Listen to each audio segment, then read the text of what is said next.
Hello. Are we going live at the moment? I'm trying to find out on my daughter's phone if it's working. Hello. Are we going live at the moment? I'm trying to find. Let me have a quick look. Oh, and I know why. Okay. We are going live apparently. Hello. Are we all live on Facebook and Instagram and YouTube as well? Yay! Well, let's start the way we mean to go on. It's our time, kia ora, talofa. It's our time, a special time of day. It's our time, just you and me together. It's time to say hello, g'day, kei te pihia koe. Kia ora e hoa, ko Susie toku ingoa. Kei te pihia koe. How are you today? I can't believe that it's Friday already. Oh my goodness, and what week of lockdown are we in? I've lost count. In fact, I didn't even realise it was Friday until mid-afternoon. It was like panic. But hey, lovely to have you here. Okay, I'll probably have to sing that song in a moment because I know that some of you will be joining a little bit later. We might even have some friends from TikTok with all the TikTok cooking shenanigans I've been doing. So that would be wonderful if some TikTok friends are here. Haven't got TikTok going live yet. 3 I thought was quite enough. We've got Instagram, we've got Facebook, we've got YouTube. Tiki-toki? That's next level, so we'll try that another time. But yeah, we had a poll on Instagram and on Facebook, not quite a poll, but a comment below on Facebook, to work out which book we were going to read tonight in our Big Kids Bedtime Stories. Did you read or watch the previous book we read? That was Freak Out Island by Justin Christopher.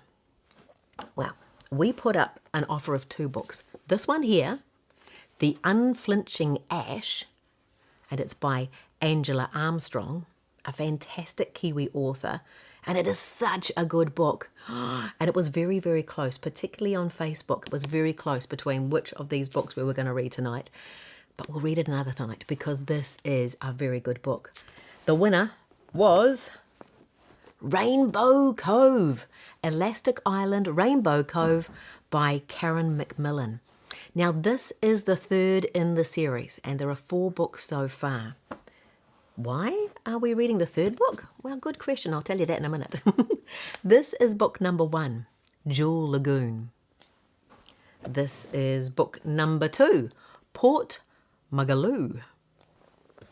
Book number 3, the book we're reading tonight, Elastic Island Rainbow Cove.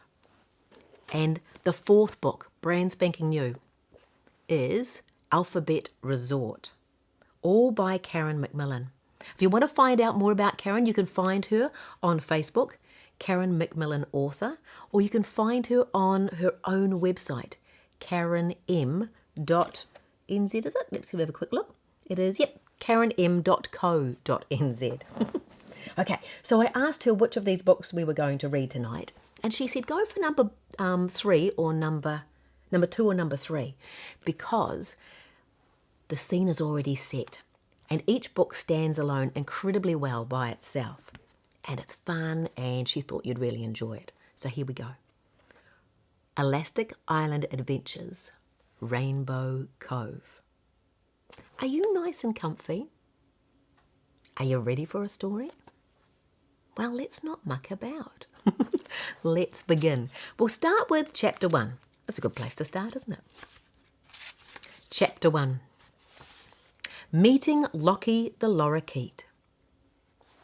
Okay, perhaps a little bit of information about this book is that Elastic Island is an island that the kids can have found in book number 1, and they can step onto that island and go on adventures. They kind of get pinged all over the place to various islands where they have adventures, okay?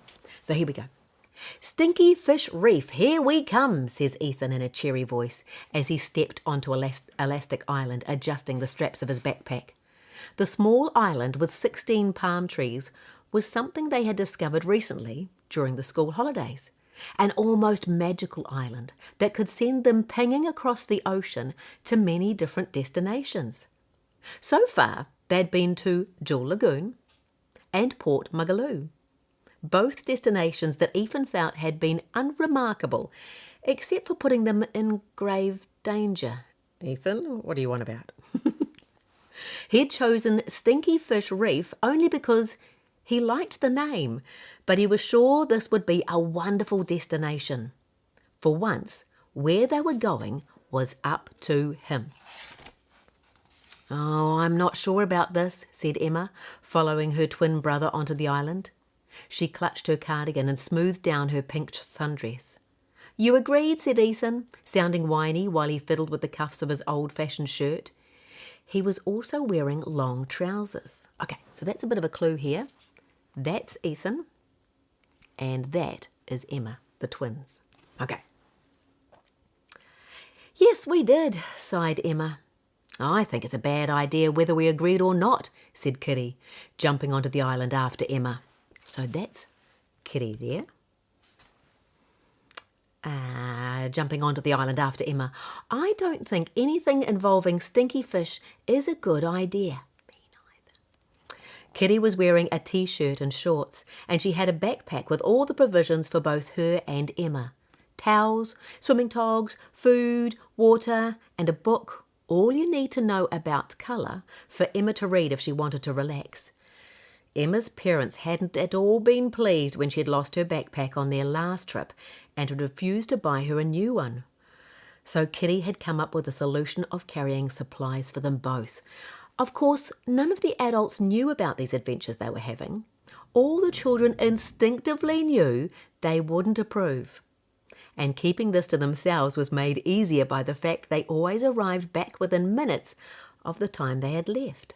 They were simply enjoying some time at Browns Bay Beach. Browns Bay Beach? In Auckland? Ooh. As far as parents and grandparents were concerned. "I'm sure Stinky Fish Reef won't be really stinky," said Jed. That'll be this one here. Juggling a ball back and forth as he followed them onto the island. Like Kiri, he was wearing shorts and a t-shirt. "I'm sure it's just a name," Jed repositioned his backpack and looked around. "I wonder where Mr. Jolly Bowler is." All the children looked around them, searching for Mr. Jolly Bowler, who ran the Elastic Island service. But today there were just sand and palm trees, and he was nowhere to be seen. Suddenly there was a plaintive meow, and Emma turned in time to see her cat, Blong, carefully stepping onto the island. He looked at her with big wet eyes. "Were you going to leave me behind?" he wailed. Emma scooped him up into her arms. "Oh, Blong, I'm so sorry. I didn't think you'd want to come with us." "Oh, you could have asked me," said Blong, pouting. "I feel very left out." "I'm so sorry, Blong, but honestly, I didn't think you'd want to come. It isn't the safest thing riding this elastic island." Emma looked around. "I mean, last time there were safety belts, but I don't see any of them.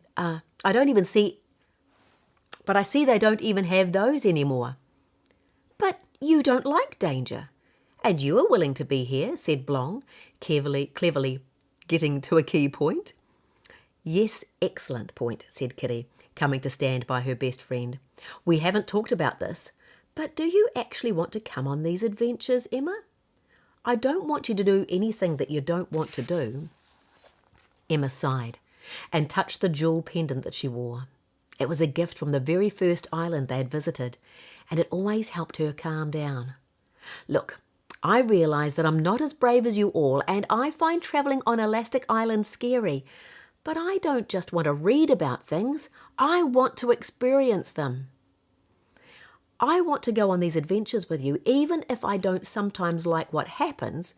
I want to be a part of this." "Well put," said Jed. "You're very brave."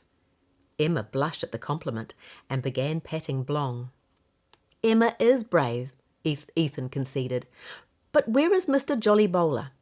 Surely we should be going." Allowed him to see directly behind him, but Mr. Jolly Bowler was still nowhere to be seen. Jed looked at the special watch he wore, which had all the destinations for the Elastic Island service. "Perhaps my watch is running slow.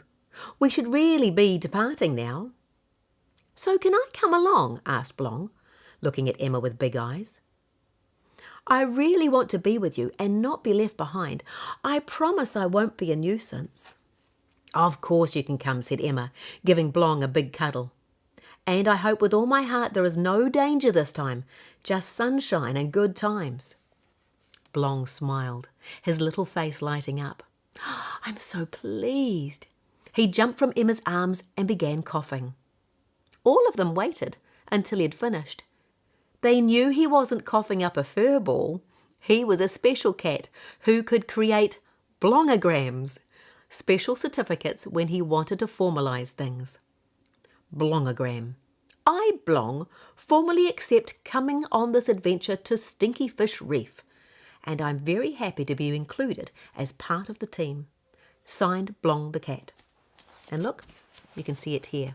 That's the certificate. I like how some of the font is bigger too, when special comments are being made. "Oh, I'm so pleased you're coming with us," said Kitty, as Emma picked up the certificate and put it reverently in Kiri's backpack. Emma liked to keep all the blongograms, if at all possible, and she'd found a little hiding place in her bedroom where she kept them all, under a loose floorboard, under her bed, in a box. "As luck would have it, I've got some tuna fish sandwiches packed, so I can share the tuna with Blong for lunch," said Jed, still tossing his ball back and forth. Kitty toyed with the gold bracelet she was wearing. It was a special gift from the very first island they had visited, and they recently discovered it was a living creature. Bracelet von Villa was a goldenite, a creature from another planet.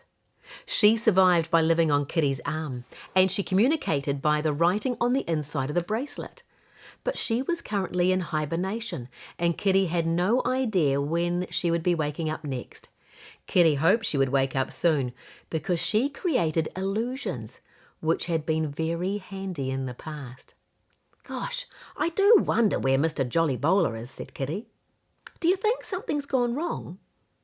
I know how much he likes his service to be punctual, and now we're running behind schedule." Just at that moment, a large man, dressed in long shorts, a floral shirt, and bowler top hat, stepped out from one of the palm trees, closing the door behind him. A parrot with a blue head, red beak, and orange and green body winked at them from Mr. Jolly Bowler's shoulder. "Greetings, dear children," boomed Mr. Jolly Bowler in a cheerful, loud voice, as he began shaking their hands one by one. "It's such a pleasure to welcome you to the Elastic Island service this morning.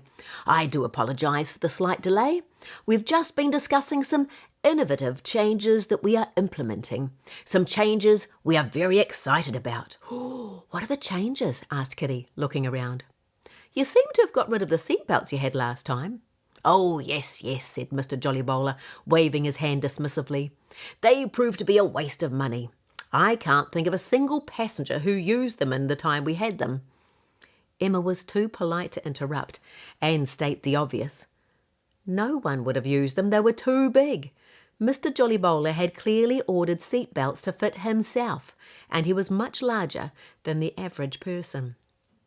"So we asked for a refund, and I thought long and hard about how we might best improve our service," Mr. Jolly Bowler continued, pointing at himself. "We have invested in new uniforms, the latest in Italian design, I've been told, and the very best of fabric and style." The children looked at Mr. Jolly Bowler carefully. The black bowler top hat looked just like last time, as did the floral shirt. "Oh, nice shorts," said Emma, noticing the change.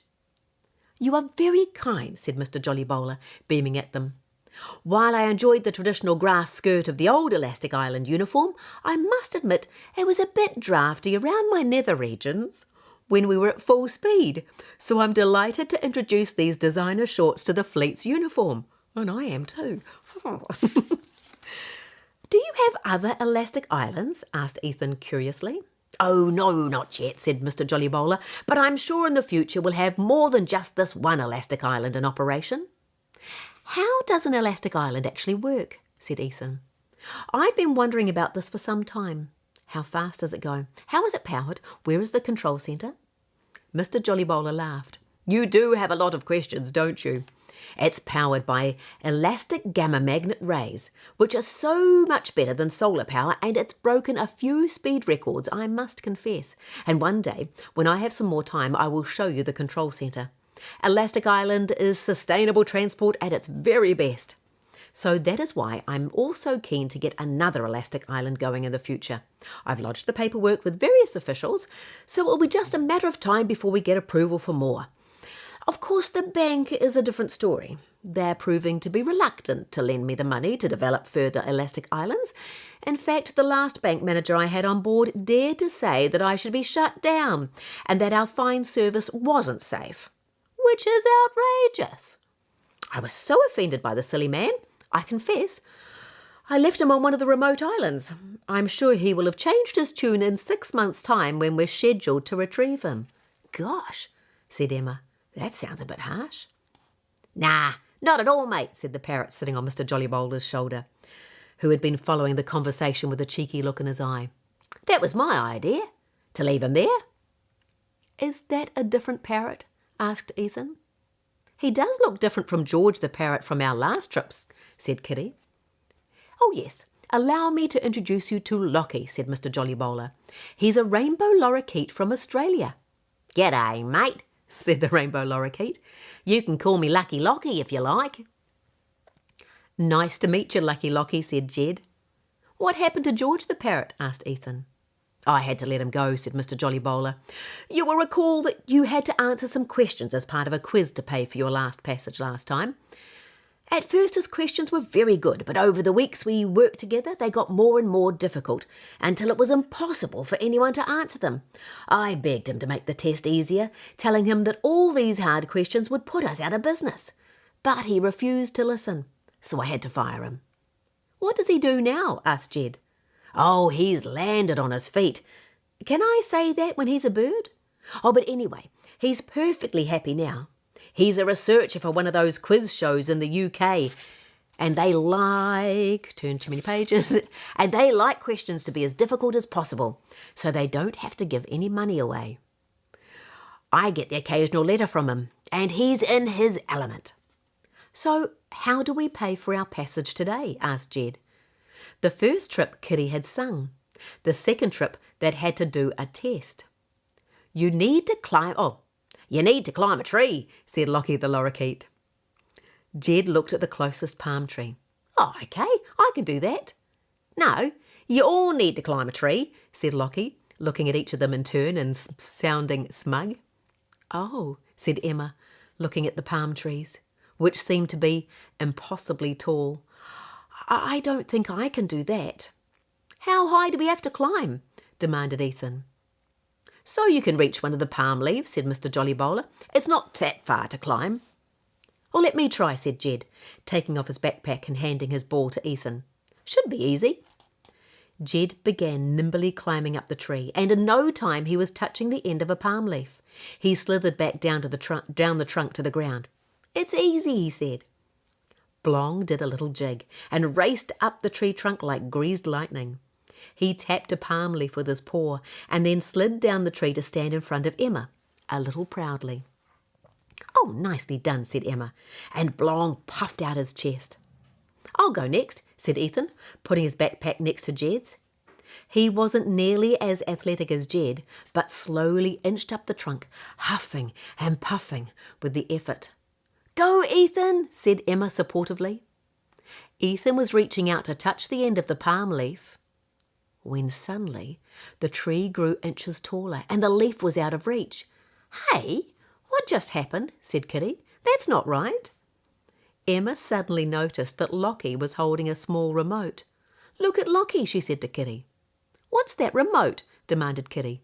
Are you cheating and making the tree taller? Ah, as if I'd do such a thing, said Lockie with a wink. They watched in disbelief as Lockie deliberately pressed a button, and the tree grew a few more centimetres taller, the leaves now even further away from Ethan's reach. Ah, you are cheating, said Kitty. Oh, I'm sure Lockie wouldn't do that, said Mr. Jollybowler, who couldn't actually see the remote Lockie was balancing on his shoulder. I always keep the remote for trees safely in my shirt pocket. You haven't taken the remote, have you, Lockie? Ah, of course not, said Lockie the Lorikeet cheekily. He pressed the button again, and the tree grew a few more centimetres. Kiri was about to yell at Lockie to stop cheating when she suddenly felt Bracelet von Wheeler moving on her arm. Her special bracelet was awake. We could do with your help right now, Kiri said to the golden night bracelet, stroking it gently. Then all the children watched in amazement as the palm tree suddenly started to shrink. Ethan touched the end of the palm leaf and climbed down. What? Said Lockie, madly punching the remote button several times. This can't be happening. The tree continued to shrink, so much so that Emma could reach up and touch a palm leaf without even having to climb the tree. I've done it, Emma announced. Kiri walked over to the same tree and also touched a palm leaf. Done too, she said, and then she couldn't stop herself from poking out her tongue at Lockie. Not so lucky now, are you, Lockie? Lockie continued to jab the button on the remote, looking more and more frustrated when the tree didn't grow taller. But then he looked again. The tree was the exact height it had been originally. Kiri stroked Bracelet von Wheeler appreciatively. That had been a lovely illusion. Lockie screeched in frustration, clearly not liking that the children had got the better of him. Now, said Mr. Jolly Bowler, what on earth is that racket you're making, Lockie? That is completely unacceptable. You told me you had the best manners and that you were honest and reliable, but I might have to rethink our contract if you're going to keep squawking like that. Now, what do you say? I'm sorry, mumbled Lockie at the same time putting the remote back into Mr. Jolly Bowler's front shirt pocket without his noticing. What was that? Said Kiri, putting her hand behind her ear. I am sorry, Lockie the Lorikeet shouted, and Mr. Jolly Bowler tutted at the loud noise.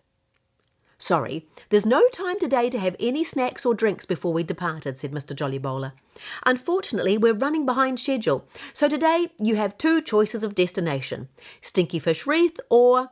Stinky Fish Reef, interrupted Ethan.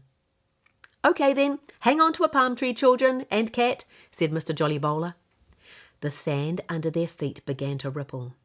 It formed skinny ridges and stretched out in front of them. Kiri, Jed and Ethan hastily put on their backpacks and clung to a tree. Blong ran up Emma's body and draped himself along the back of her neck as she too clutched a tree. There was a loud pinging noise, and suddenly the island began moving. Next stop, Stinky Fish Reef, shouted Mr. Jolly Bowler. And that is the end of Chapter 1. How are we going for time, guys? We got a wee bit more? Great. Stinky Fish Reef really stinks. Chapter 2. Do you want Chapter 2? It's not very long. It's only a few pages. Oh, go on then. Just a little chapter. Have a sip of your hot water or your hot chocolate. Pull those blankets up a little bit higher because this is a bedtime story, and we'll settle in for Chapter 2. In no time at all, Elastic Island was still again, and the children began to let go of their palm trees, brushing sand from their hair and catching their breath. It had been an exhilarating ride for them all, except for Emma and Blong, who looked a little wobbly. I don't feel very well, said Blong in a small, feeble voice. Welcome to Stinky Fish Reef, announced Mr. Jolly Bowler. A true tropical island paradise, mate, said Lockie, sounding completely insincere. Ethan looked around eagerly and began to step onto the shore of Stinky Fish Reef. This was going to be a great place to visit. It was like the other islands they'd been to, he thought at first glance. White sand, blue sea, palm trees swaying in the breeze. But then he noticed the mounds of dead, rotting fish further up the shore, large piles of seaweed and crabs scurrying this way and that between the rotting piles. That's when the smell hit Ethan, making his eyes water. Oh! This place really stinks, said Kiri, covering her nose and mouth. Jed held his nose. That's disgusting. Emma began to cough. It's too much. I can't breathe. Blong patted Emma gently in commiseration, but stayed draped around the back of her neck. It's a shame that none of that fish is edible, he said wistfully. Unlike the children, he didn't seem to be bothered by the stench. "How could you bring us here?" said Kiri, turning towards Mr. Jolly Bowler and Lockheed the Lorikeet. "There are no buildings here, there isn't anything to do, and the place literally stinks." "Oh, I'm so sorry, dear children," said Mr. Jolly Bowler. "No one has selected this destination in about a year, and there used to be a lovely fishing village here. It was very quaint, although, now I think of it, I did read about a terrible tropical storm that came through recently. Lockie, I thought you'd said that there'd been no real damage done here." Lockie danced back and forth on Mr. Jolly Bowler's shoulder. "Mate, I don't remember that conversation." And then he winked cheekily at Kiri. "Such a shame to have come here when the village has blown away." He smiled happily at the children. "Oh, look," said Emma, pointing at the sand on the island. The crabs that had been scurrying back and forth between the mounds of dead fish and seaweed were now forming long lines and marching down the beach towards them. Ethan hastily took a step back onto the island, and Kiri glared at him. "It's your fault we're here. You're an idiot." "Mr. Jolly Bowler," said Emma, interrupting, wanting to keep the peace. "You mentioned another destination today. Can you tell us about that?" "Of course," said Mr. Jolly Bowler. "Rainbow Cove on Roygbiv Island is one of our premier destinations. It's exceptionally beautiful and known for the vibrant colours of the landscape, with the most stunning tropical flowers and jungle. The local people are friendly and charming hosts, and there are plenty of amenities. It's also the home of the famous Rainbow Cove chameleons and the frivels." "What are frivels?" asked Jed. "Or local creatures that are about your size. They're a distinctive purple colour," said Mr. Jolly Bowler. "Would we be able to go there instead?" asked Kiri eagerly, wanting to leave Stinky Fish Reef at the first opportunity and keeping a wary eye on the crabs that were inching closer to Elastic Island. "When is the return service scheduled?" asked Emma, always wanting to have all the information when making decisions. Mr. Jolly Bowler scratched his chin. "Well, seeing as you didn't all disembark here, yes, we can go to Rainbow Cove instead. That wouldn't be a breach of the rules at all. And we have a daily return service back to Browns Bay at 5 p.m. each weekday." "If you stay here," said Lockheed the Lorikeet, "we won't come back to Stinky Fish Reef until this time next week." He sounded very pleased with the idea of them all being stranded there for a week with rotten fish and scary crabs. "We need to take this destination off the schedule," said Mr. Jolly Bowler sternly to Lockie. "It's clearly not a suitable place for people to visit anymore. That is your first priority after this next trip." Lockie rolled his eyes. "Yes, sir," he mumbled. "That's no fun at all," he added in a sulky voice.